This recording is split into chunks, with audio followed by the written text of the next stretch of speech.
Abra a tua Bíblia comigo no Evangelho de Marcos, Evangelho de São Marcos, capítulo 4.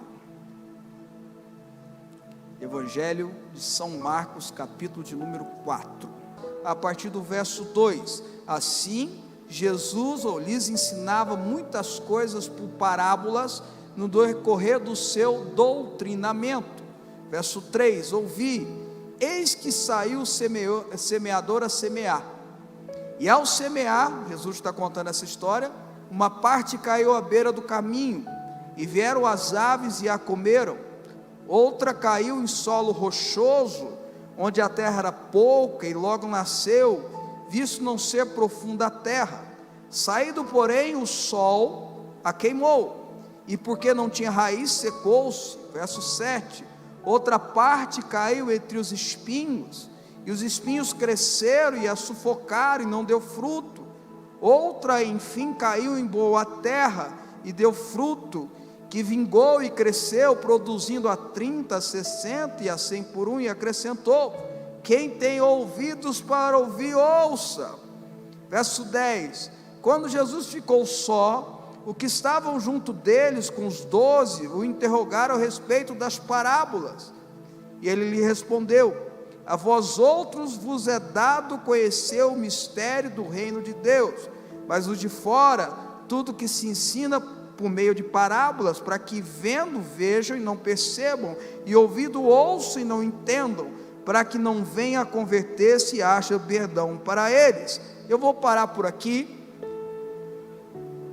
Essa parábola, ela narra a história de um homem, de um semeador, que saiu a semear sementes. Na sua terra, ele saiu para semear semente. É a linguagem que a Bíblia usa tanto, a linguagem da semeadura, a linguagem agrícola. A Bíblia é um livro agrícola. Naquela época, e aqui nós estamos falando uma diferença de quase 2000 anos, desde os primeiros textos aos últimos escritos, toda essa época, a maior atividade que tinha laboral era agrícola. As pessoas viviam da agricultura, viviam de se plantar e de colher, e de comercializar aquilo que se colheu, daquilo que se plantou. Portanto, a Bíblia tem essa linguagem exatamente para alcançar os corações daquela época, e para alcançar os nossos corações, porque se a gente parar para pensar, o ser humano sempre vai depender da agricultura, sempre vai depender da terra. A terra foi dada para o ser humano para isso mesmo, para que ele possa cultivar, colher e ser abençoado através daquilo que a terra pode nos beneficiar. E Jesus sabia disso, por isso que ele ensinava dessa forma. Jesus sabia disso, o Espírito Santo sabia disso, por isso que inspirou os escritores da Bíblia a usar essa fórmula, a usar essa forma de ensinar.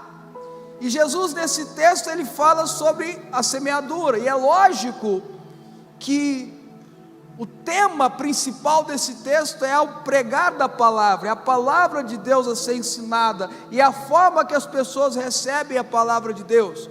Mas eu queria estudar com os irmãos essa regra tão poderosa que é na Bíblia, que é a regra da semeadura.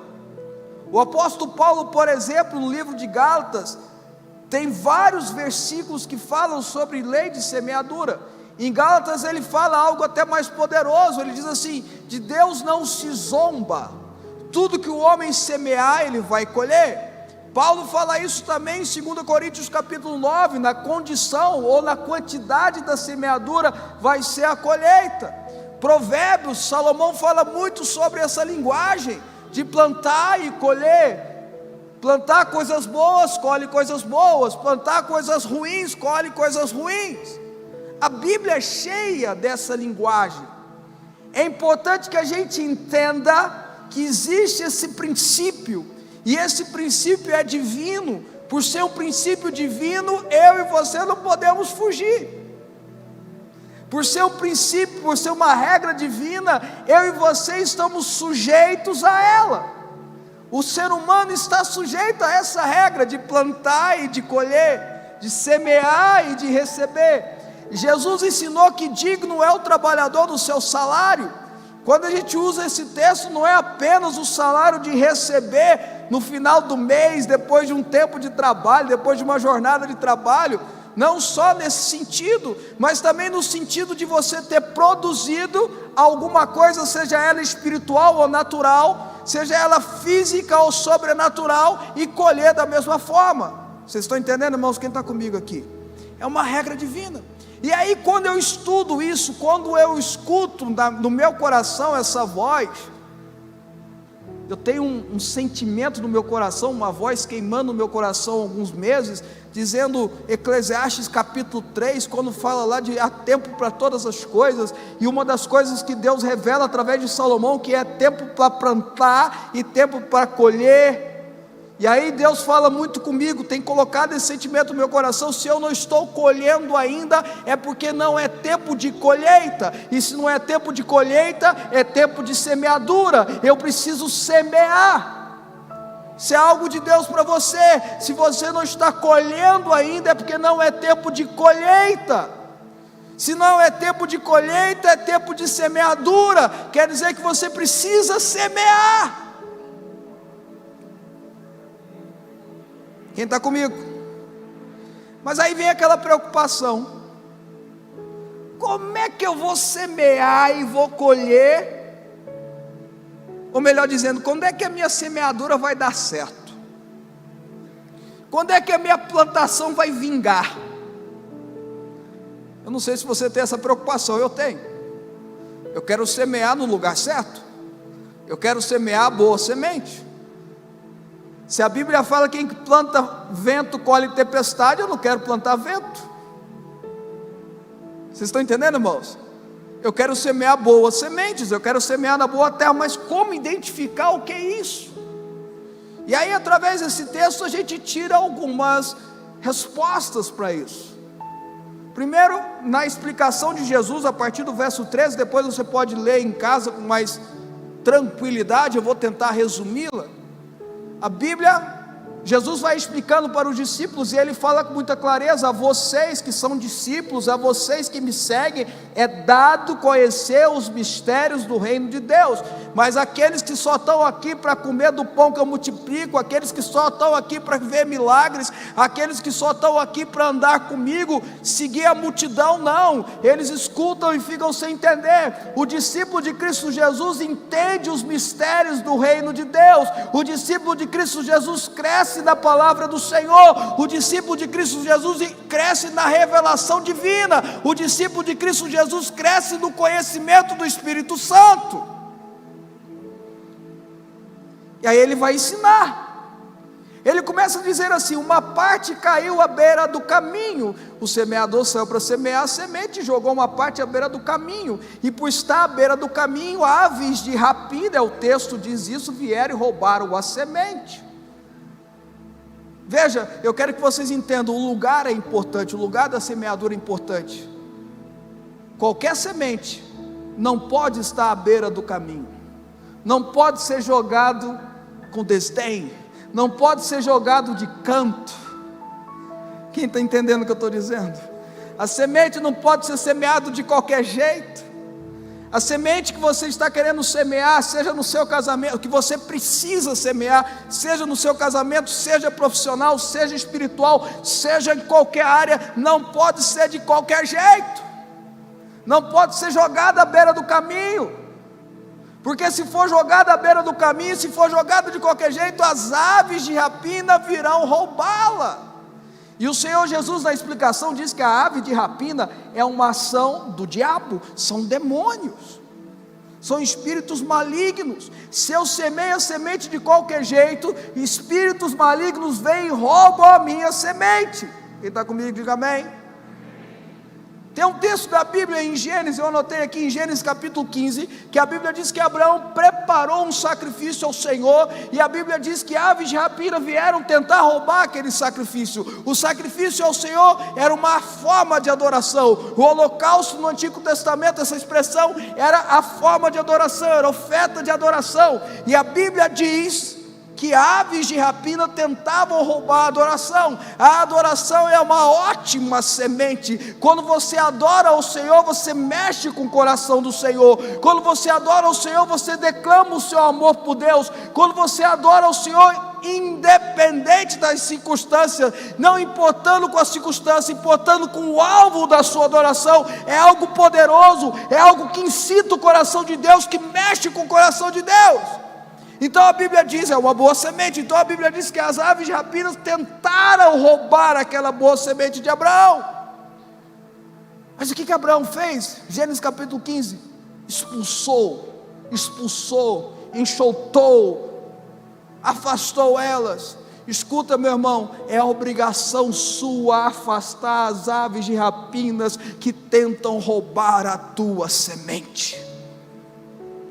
Você precisa, como Abraão, se posicionar. Você precisa, como Abraão, ter uma atitude natural e sobrenatural. Como é que você vai restaurar o seu casamento se você não tomar as atitudes naturais necessárias? Como é que você vai cuidar da sua família da forma correta se você não tomar as atitudes naturais que é necessário? Como é que você vai cuidar das suas finanças se você continua gastando igual doido? Vocês estão entendendo o que eu estou falando ou não? Amém ou não? Você precisa se posicionar, você precisa enxotar essas aves de rapina, você precisa repreendê-las sobrenaturalmente, mas você precisa agir naturalmente também. Aí a Bíblia diz, Jesus conta que a outra parte caiu sobre solo rochoso, e chegou a entrar, mas não tinha, o solo rochoso não dá espaço para criar uma raiz. Então não tinha raiz em si mesmo. A expressão que Jesus usa é, presta atenção, irmão, porque isso é importante, não tinha raiz em si mesmo. Então veio o sol, quando o sol nasceu, queimou aquela planta que estava começando a nascer. E aí Jesus explica o que quer dizer esse sol queimar. Jesus fala, angústia e perseguição por causa da palavra, e influência de escândalos. Aí Jesus fala assim, por não ter raiz em si mesmo, o sol, que é o escândalo, a influência do escândalo, é a perseguição por causa da palavra, e a angústia vem e queima. Sabe, irmão, quando a gente se importa muito com as angústias, quando a gente dá muita importância para as angústias da alma, e aí a expressão que Jesus usa é não ter raiz em si mesmo, destrói a nossa semente. Por isso que é tão importante ter raiz em si mesmo. Por isso é tão importante curar para dentro, sabe, irmãos? Por isso é tão importante olhar para o seu interior e cuidar do seu interior, cuidar da sua alma, cuidar das suas emoções. Jeremias capítulo 17 diz, como é enganoso o coração, mais do que todas as coisas, extremamente corrupto, ou seja, corruptível, sujeito ao engano, sujeito a ser corrompido. As emoções nos corrompem. Por isso é tão importante termos raiz em nós mesmos, por isso é importante termos profundidade aqui dentro, por isso é importante nós restaurarmos as nossas emoções, por isso é importante nós tratarmos, estarmos saudáveis emocionalmente falando, em Deus. Porque aí quando vinha a amargura, a angústia da vida, que não tem como a gente se afastar, essa angústia não vai roubar a semente que eu semeei. Vocês estão entendendo, irmãos? Quem está comigo aqui? E aí ele fala de perseguições por causa da palavra. O crente é perseguido, o verdadeiro crente é perseguido. Graças a Deus não é igual os irmãos, e aí você esteja orando, por favor, os irmãos do Afeganistão. Os irmãos do Afeganistão, porque lá existe uma igreja cristã, vão passar por perseguições terríveis na mão daqueles talibãs. Ore por eles. Graças a Deus a perseguição que nós passamos não é igual a eles. Mas há perseguições no trabalho, há pessoas que nos odeiam só por sermos nós. Você conhece isso? Nunca fez nada para ele, nunca trocou uma palavra que não foi oi, tchau, ele te odeia, porque quem é acostumado com trevas não dá conta de conviver com luz. Há perseguição na família, há perseguição de zombaria, de escarnecimento, aquela zoeira que parece brincadeirinha, mas é aquela brincadeirinha para machucar mesmo. Tudo bem, não tem como você fugir disso, meu irmão. Paulo diz lá na segunda carta ao Timóteo que aquele que quer viver piedosamente o Evangelho será perseguido. Se você não está sendo perseguido de alguma forma, tem algo errado com o Evangelho que você está vivendo. Fala, Jeová. Vocês estão entendendo, irmãos? Beleza? Agora, se eu não tenho raiz em mim mesmo, se eu não tenho raiz do Espírito Santo dentro de mim, a perseguição vai me afetar.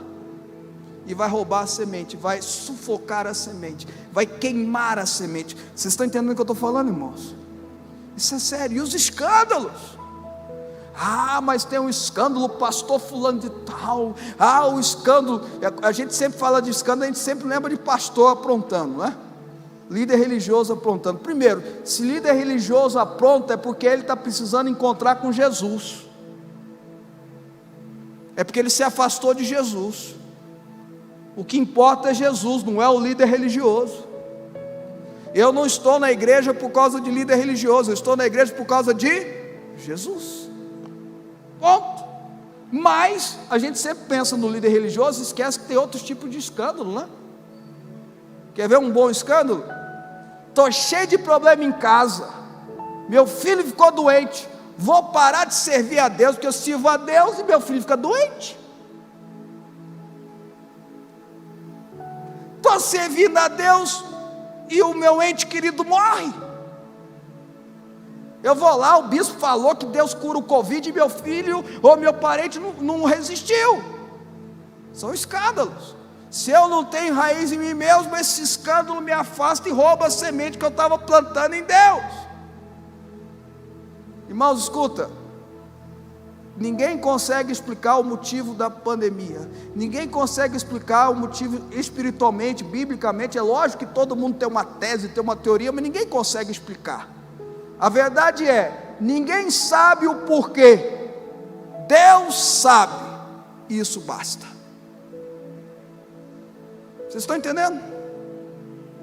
Mas eu não posso deixar que isso venha me sufocar, irmão, venha sufocar a minha semente, porque muitas vezes eu estou perto de alcançar aquilo que eu semeei anos e anos e anos, e aí vem um escândalo e toma a minha semente, queima a minha semente. Vocês estão entendendo o que eu estou falando? Quem está comigo, diga amém aí, vai. A outra semente caiu entre os espinhos. Caiu entre os espinhos. E aí Jesus explicou assim, o que seriam os espinhos? Aí cresceu junto, a planta que você semeou, vamos imaginar o trigo, cresceu junto, o espinho cresceu junto, e a Bíblia diz que o espinho sufocou. E Jesus explica, o que é esse sufocamento? Cuidados com o mundo, fascinação da riqueza e ambições que concorrem com Deus. Porque a ambição da forma correta não é errada, a ambição que concorre com Deus que é errada. A riqueza, buscar a riqueza da forma correta não é errado, concorrer com Deus, extremamente errado. Vocês estão entendendo o que eu estou falando, não, irmãos? E Jesus vai falando que os cuidados com o mundo, o que os outros vão pensar de mim? Eu vou virar crente? Eu fiquei pensando, sabe, irmãos, às vezes eu escuto um ou outro dizendo assim, eu sou empresário, eu tenho que abrir concessões, eu tenho que entender que eu sou empresário. Eu tenho certeza que muito pastor e bispo já ouviu isso. Eu tenho que abrir, eu não posso ser 100% certinho. É só abrindo concessões. É deixando vir sufocar. Ah, mas o senhor tem que entender que eu sou jovem. E tem tanta coisa aí, né? Televisão, internet, e muita pornografia, e muita imoralidade, e todo lugar que eu vou, eu não sei como é que vocês aguentam, eu não estou dando conta. A Bíblia fala que na época de Sodoma e Gomorra, eles queriam abusar de anjo, o negócio era totalmente depravado, totalmente muito pior, talvez muito pior do que hoje, e mesmo assim Abraão era fiel a Deus. O ano não começou agora não, irmãos. Tem muito tempo. São coisas que roubam a nossa semente, sabe? Vocês estão entendendo o que eu estou falando, irmãos? E eu não estou falando, aí quando eu falo isso, alguém fala assim, eu estou falando de pornografia, graças a Deus, eu não sou viciado em pornografia. Não, mas tem a pornografia light, soft, que não é aquela imoralidade toda, não é aquela coisa depravada toda, mas são aquelas cenas que eles colocam no filme. Ô irmão, vamos falar a verdade, o negócio de assistir novela e filme é um negócio pesado. A gente torce para o adúltero, a gente torce para o bandido que roubou, fugir da polícia. Não é? Olha os nossos valores sendo todos destruídos, vocês percebem? Casa de Papel, é assim? Vamos torcer para o bandido vencer da polícia. É ou não é? O marido chega, a gente torce para o amante sair correndo pela janela. Que coisa, que preocupação com o mundo é essa? Que contaminação do mundo é essa? Paulo nos diz isso, Romanos 12, Paulo diz assim: rogo-vos, pois irmãos, pela misericórdia de Deus, que apresenteis o vosso corpo como sacrifício vivo, santo e agradável a Deus, que é o vosso culto racional, e, verso 2, não vos conformeis com esse século, não vos amoldeis com esse mundo, mas transformai-vos pela renovação da vossa mente, para que experimenteis, olha aí a colheita, a semeadura e a colheita, para que experimenteis a boa, perfeita e agradável vontade de Deus. Não vos amoldeis com esse mundo, não se comporte igual a esse mundo, não seja valorizado por globo e etc. Valorize o princípio bíblico de Deus. Essa é a semeadura. São coisas que roubam a nossa semente. Vocês estão entendendo, irmãos? Mas aí Jesus fala que tem aquela que cai na boa terra, e ao cair na boa terra germina e dá frutos. E ele coloca aqui níveis de frutos. Eu acho muito interessante falar isso. Produziu a 30, a 60 e a 100 por um. Ou seja, a diferença de colheita também, o que importa é que está colhendo, 30, 60, 100 por um, importa está colhendo. Mas isso tem a ver com duas coisas, e aí eu vou indo para o final. Duas coisas que eu e você temos que nos importar. Voltando, a terra. Veja que foi só quando semeou na boa terra que deu fruto. Você precisa saber onde você está semeando. Você precisa ver onde você está semeando. Será que é a vontade de Deus semear ali? Será que Deus não quer falar algo com você? Quando é semeado em boa terra, dá fruto. E a segunda coisa importante, a qualidade da semente. Porque é fácil colocar a culpa da terra quando a semente é ruim, né? Mas não adianta nada você semear sementes ruins em boa terra, não dá. Ou dá coisas ruins. Jesus fala isso. Não dá para semear um manga, caroço de manga, né? Semente de manga e colher laranja, não existe isso. Não dá para você semear feijão e colher milho. A qualidade da semente é preciso você vê-la, a qualidade daquilo que você está semeando, em como essa ilustração é sobre a palavra de Deus. Eu te dou uma dica, que não é uma dica, é uma palavra de Deus para você. A tua semente, para dar certo, ela tem que ser condicionalmente com a palavra do Senhor.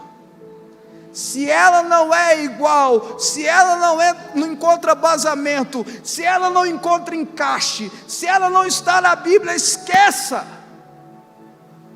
Não será uma boa semente. Agora, tudo que a gente semeia, a gente colhe. Se eu semeio coisas ruins, eu vou colher coisas ruins. Se eu semeio boa semente, eu vou colher coisas boas. Vocês estão entendendo, irmãos? Isso é muito sério. Isso é muito importante. A terra onde você semeia é fundamental, mas a semente precisa ter qualidade. Eu quero terminar lendo um texto com vocês. Por favor, abra no Evangelho de Lucas, capítulo 6. Lucas capítulo 6, verso 43 e verso 44. Não há árvore boa que dê mau fruto, nem tampouco árvore má que dê bom fruto, porquanto cada árvore é conhecida pelo seu próprio fruto, porque não se colhem figos de espinheiros, nem dos abrolhos se dividimam uvas. O homem bom, do bom tesouro do coração tira o bem, e o mal do mau tesouro tira o mal, porque a boca fala do que está cheio o coração. Aí Jesus dá o veredito, né? Eu só vou colher coisas boas se a minha semente for boa. Eu só vou colher coisas boas se a minha semente for boa. Irmãos, Deus deu muita graça. Dentro debaixo da sua misericórdia, dentro debaixo da sua graça, Ele permite, dentro da sua soberania, Ele permite que eu e você façamos escolhas. Eu estou terminando, irmãos. Se você não prestou atenção em nada, não tem problema, se você prestar nesses 2 minutos finais. Na sua graça, na sua misericórdia, na sua soberania, Deus permite que nós façamos escolhas, e uma das coisas que nós podemos fazer escolhas é as sementes que nós vamos semeando. Existem más sementes, e toda má semente que eu semear eu vou colher. Existem boas sementes, existem sementes de altíssima qualidade, outras nem tanto. Às vezes uma pessoa pergunta assim para mim: diz, Deus quer nos abençoar? Eu falei, Ele quer. A Bíblia fala em Hebreus 11, verso 6, que Ele é galardoador daqueles que o buscam. Ele tem interesse em nos abençoar. Deus é um Pai amoroso, Ele tem interesse em nos dar presente. Mas tem gente que, às vezes Ele permite fazer escolhas, e aí eu faço essa brincadeira. Deus, às vezes, chega na gente e fala assim, vou pegar a pastora Wanda de exemplo, tá, pastora? Chega assim, pastora Wanda, eu vou permitir que você faça um curso de mestrado, tudo pago pela Fundação Celeste Divina. É Deus, né, gente? Por isso, né? Mas você vai escolher onde fazer. Você pode fazer lá em Harvard, tudo pago. Hospedagem, curso, tudo pago. Você pode fazer em Harvard, você pode fazer você pode fazer na Universidade Mequetrefe da China. Da China não, né, irmão? Não. Universidade Mequetrefe do Cerrado, pronto. Sua escolha. Eu vou pagar o mestrado para você. Eu vou te dar hospedagem. Eu vou alimentação, está tudo incluído. Na Harvard ou na Universidade Mequetrefe do Cerrado, a escolha é tua. E tem gente que ainda pensa, analisa. Pior é aquele que nem pensa nem analisa e já fala, eu quero ir para Mequetrefe. Obrigado, pastor. Vocês estão entendendo, irmãos? Muitas vezes Deus chega para você e fala, olha, eu tenho o melhor. Eu quero que você semeie essa semente aqui. Tem a geneticamente produzida, né, mudada, essa é espiritualmente produzida, celestialmente preparada. Eu quero que você semeie essa semente. Mas tem aquela sementinha também, é contigo.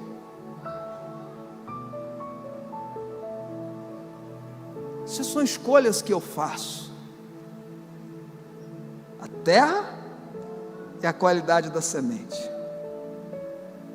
A palavra de Deus para você hoje é: escolha bem as sementes, não semeie na beira do caminho, afaste as aves de rapina, crie em você raízes profundas, e não permita que seja semeada essa semente em terreno rochoso.